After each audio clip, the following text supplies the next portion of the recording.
രാഷ്ട്രീയ കൊലപാതക കേസുകളിലെ പ്രതികളുടെ മരണത്തിൽ ദുരൂഹത ആരോപിച്ച് വീണ്ടും ലീഗ് നേതാവ് കെ.എം. ഷാജി.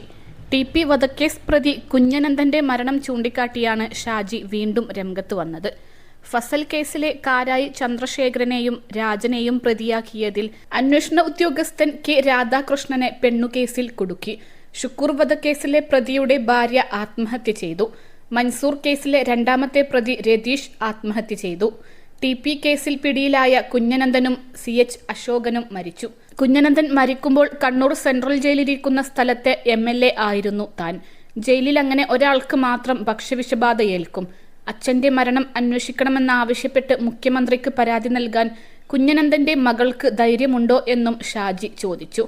കോഴിക്കോട് പാലേരിയിൽ നടന്ന പൊതുയോഗത്തിലായിരുന്നു കെ.എം. ഷാജിയുടെ പ്രസംഗം.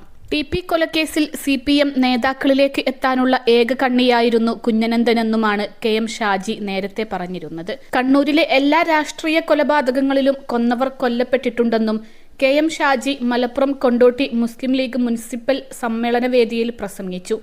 ഫസൽ കൊലക്കേസിലെ 3 പ്രതികളും മൃഗീയമായി കൊല്ലപ്പെടുകയുണ്ടായി. +2 ഡിഗ്രി കഴിഞ്ഞവർക്ക് വേൾഡ്സ് ഫസ്റ്റ് AR/VR ക്ലാസ് റൂമിലൂടെ സ്മാർട്ട് ഫോൺ എഞ്ചിനീയർ ആവാം. കൂടുതൽ അറിയാൻ വിളിക്കൂ ബ്രിഡ്കോ ആൻഡ് ബ്രിഡ്കോ.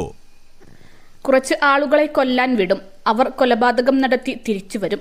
ഇവരിൽ നിന്ന് രഹസ്യം ചോരുമോ എന്ന ഭയം വരുമ്പോൾ കൊന്നവരെ കൊല്ലും. ഫസൽ കൊലപാതക കേസിലെ 3 പേരെ കൊന്നത് CPM ആണ്. ഷുക്കൂർ കൊലപാതക കേസിലെ പ്രധാന പ്രതിയെ ആത്മഹത്യ ചെയ്ത നിലയിൽ കണ്ടെത്തുകയായിരുന്നുവെന്നും കെ.എം. ഷാജി പറഞ്ഞു. കണ്ണൂർ സെൻട്രൽ ജയിലിൽ എല്ലാവർക്കും ഒരുമിച്ചാണ് ഭക്ഷണം.